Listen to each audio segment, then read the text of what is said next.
Hey kiddos, I'm Khyati Sharma and I'll be taking you on a smooth sail through what is CLAT, which is conducted by the consortium NLUs, which is the Common Law Admission Test, which has 24 NLUs, IPU and DU with it. Other than that, it is conducted once a year. The applications are out in October and exam is in December.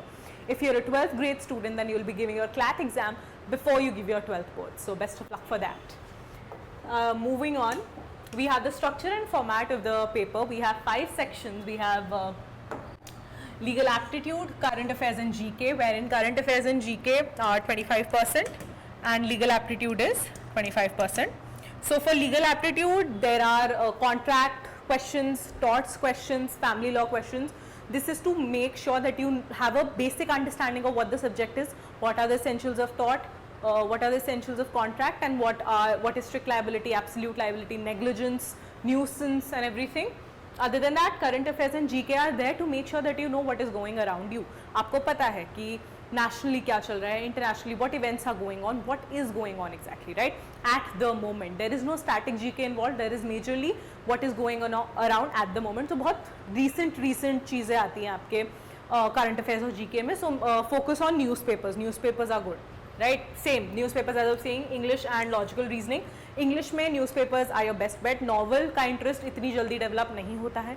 You need time in order to understand how a novel works and develop that interest in yourself to understand a novel. But newspaper में आपको information भी मिलेगा, current affairs भी मिलेंगे, plus आपको English भी बहुत जल्दी समझ आएगी. Right, तो आपका reading habit भी वहीं से develop होगा. ठीक है. लॉजिकल रीजनिंग में आपका ब्लड रिलेशंस आ जाता है, सिलेबल्स आ जाता है, आपका कंप्लीट द पैटर्न आ जाता है. तो इसके लिए जितना आप प्रैक्टिस करो उतना आपके लिए बेटर है. Then we come to quantitative aptitude. Quantitative aptitude never like maths, never will like maths, still don't like maths. But यहाँ पे बेनिफिट आपको ये होता है कि सिर्फ 10 क्वेश्चन आते हैं, तो 10% ऑफ द पेपर में मैथ्स होता है. जब मैंने भी पेपर दिया तो मुझे लगा था मुझसे नहीं हो पाएगा, but to my surprise I actually did well. And it's not because I am very smart, but आपका जो मेजर क्वेश्चंस होते हैं वो फॉर्मूला बेस्ड होता है. बस फॉर्मूला पता होना चाहिए. इंटरेस्ट का, आपका एवरेज का, स्पीड, डिस्टेंस, इन सबका फॉर्मूला पता है, हो जाएगा. ट्रिग्नोमेट्री नहीं आती है. ब्रीथ, ट्रिग्नोमेट्री नहीं आती है. राइट, देर आर 120 क्वेश्चंस जो आपको 2 घंटे में करने होते हैं. पहले 150 होते थे. So you are the lucky batch. 1 mark for every correct answer, minus 0.5 for every wrong answer. Stream does not matter. We humanities people are very, what do you say, open. तो if you are from science, you from commerce, आपको थोड़ी ज़्यादा मेहनत करनी पड़ेगी. But other than that stream does not matter. अगर आपने science और कॉमर्स लिए तो anyways you are accustomed to मेहनत, so you are lucky. Okay, then we have comprehension based होता है पूरा एग्जाम. इसीलिए मैं कह रही हूँ न्यूज़पेपर पढ़ो पढ़ो पढ़ो, बहुत इंपॉर्टेंट है. जितना पढ़ोगे उतना बेटर आपका रीडिंग कॉम्प्रिहेंशन होगा. आप एक तो जल्दी पढ़ना होता है और जल्दी समझना होता है, दोनों चीज़ें आपको साथ में करनी है. तो कोई फ़ायदा नहीं है जल्दी पढ़ सकते हो पर समझ नहीं पा रहे हो. तो ये इंपॉर्टेंट है. कोशिश करो कि जितना जल्दी पढ़ो उतना जल्दी समझ भी पाओ. एक बार में समझ आए तो उसके लिए न्यूज़पेपर्स अभी से पढ़ना शुरू करो. जाके मम्मा को बोलो न्यूज़पेपर चालू करें. And it's not even about कि सिर्फ पेपर के लिए न्यूज़पेपर पढ़ना है. इन जनरल भी पता होना चाहिए ना कि क्या चल रहा है, कैसे चल रहा है. आपकी रीडिंग स्पीड इन जनरल भी बहुत अच्छी होनी चाहिए for any exam you are trying to prepare for. Eligibility कोई अपर एज लिमिट नहीं है. ऐसा नहीं है आपको इतने साल का होना ज़रूरी है, उतने साल का होना ज़रूरी है. आप कभी भी ये पेपर दे सकते हैं. उसके अलावा आपने बस 12th क्लियर करी होनी चाहिए. और 12th में अगर आप जनरल ओबीसी एनआरआई हैं तो 45% मार्क्स होने चाहिए.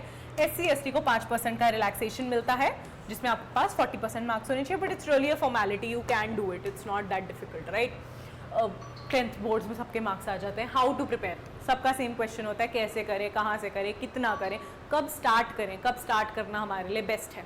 राइट, तो सबसे पहले आता है व्हेन टू प्रिपेयर. अगर आप 11th में स्टार्ट कर रहे हो, well and good, very good, very very good. 12th में कर रहे हो, not bad. Drop I would not suggest. 11th-12th में ऐसे जितनी पढ़ाई होती नहीं है कि आप ना करो. बट ठीक है, ड्रॉप ले रहे हो तो भी कर सकते हो, कुछ डिफिकल्ट नहीं है. बट हाँ, ये है कि आपको ज़्यादा टाइम मिल जाता है प्रिपेयर करने के लिए. आपका फोकस बहुत क्लियर हो जाता है. 12th में तो बोर्ड्स का प्रेशर थोड़ा ज़्यादा होता है. अब तो है ही नहीं, अब तो फ़र्क ही नहीं पड़ता 12th के मार्क्स से. नाउ रीडिंग स्किल्स, पीछे हमने बात करी है, मैं वापस नहीं बोलूँगी. न्यूज़पेपर्स पढ़ना शुरू करो, अभी से शुरू करो. बेस्ट बेट, सही बता रही हूँ. नहीं पढ़ रहे हो ना तो नहीं हो पाएगा, भूल जाओ. Then where to study from, एक सोर्स, सिर्फ एक जगह से पढ़ो. जितना पढ़ो एक जगह से पढ़ो. 10 जगह से पढ़ोगे उतना ही कंफ्यूज होगे, एक जगह से पढ़ो, अच्छे से पढ़ो और वहीं से पढ़ो, जिस टीचर से समझ आता है उसी टीचर से पढ़ो। 10 जगह जाके पूछोगे ना, नहीं हो पाएगा, कंफ्यूज हो गए, जितना आता है वो भी नहीं आएगा। एक जगह से पढ़ो और उतना ही पढ़ो बस।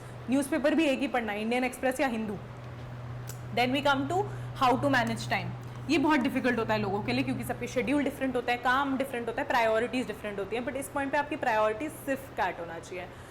Coming to friends and girl friends in your extra curricular activities, make sure कि आप उन्हें टाइम दें, पर इतना नहीं कि आपका स्टडी टाइम उसमें चला जाए। And bro, if she is not letting you study और शी इज़ हैविंग कलेश every time you are studying, she is not the one for you, right. तो टाइम मैनेजमेंट सबका अलग होता है। अपने हिसाब से अपना शेड्यूल बनाओ, अपने हिसाब से चीज़ें करो, अपने हिसाब से चीज़ों को समझो। जितना जब पढ़ सकते हो, जैसे पढ़ सकते हो, उस हिसाब से अपना शेड्यूल बनाओ, राइट। मैं तो आपको शेड्यूल बता दूंगी, बट वो मेरा होगा या बहुत जनरल स्टूडेंट्स का, but everybody is unique, everybody has their own time schedule.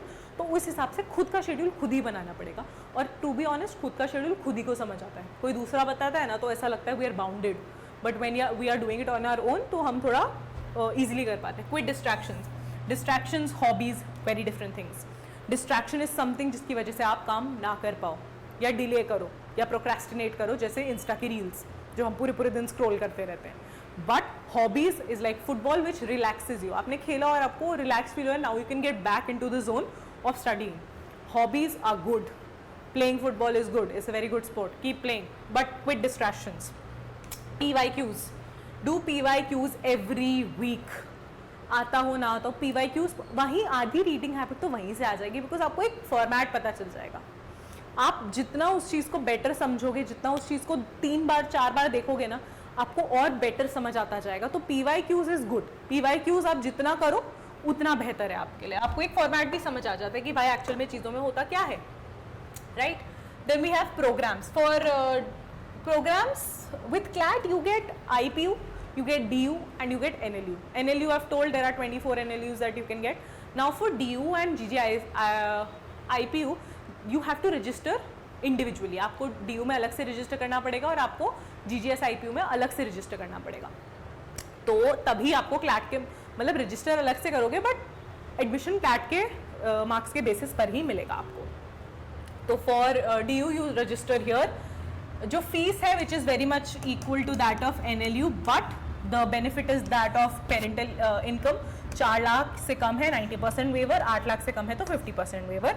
Now there are 60 seats, तो 60 seats for both BLLB BLLB। तो एक रिस्ट्रिक्शन लग जाता है तो कट ऑफ बहुत हाई जाएगी। ऑब्वियसली DU है, कट ऑफ ऑब्वियसली हाई जाएगी, कब नहीं जाती है DU की cut off high, but you people are smart, you can do it, right. Then there is great alumni base. ये तो बहुत बड़ा प्लस पॉइंट है किसी भी जगह के लिए।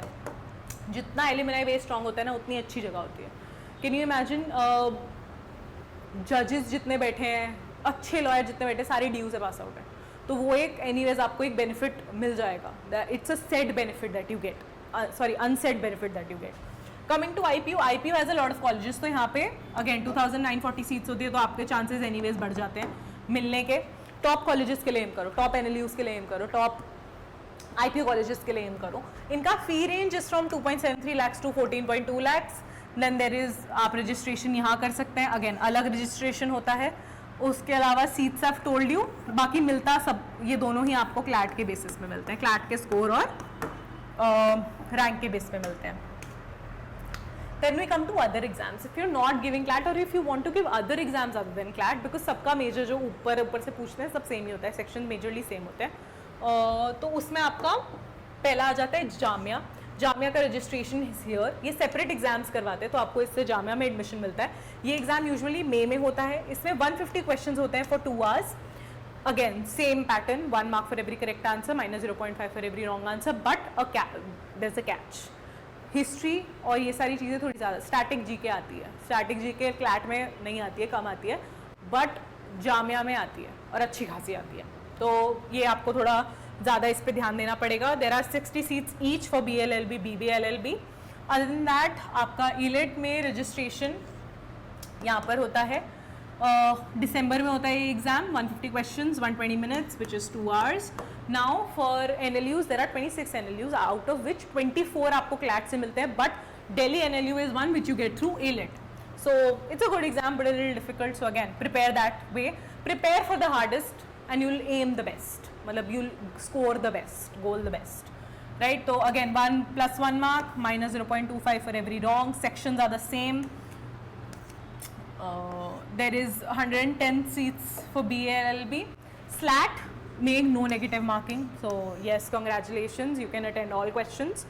And May में होता है again 60 questions 60 minutes, but there is a essay test, वैट कहते हैं इसको, इसमें आपको ऐसे लिखना होता है, सो उस हिसाब से तैयारी करो. अदर देन दैट 300 सीट्स होती है across campus, and that is it. So thank you for sticking with me till the end of this video, and if you want to see more of me and learn more of law, then subscribe to our channel and ring that bell icon, and who knows, we might end up being the reason you turn on your notifications.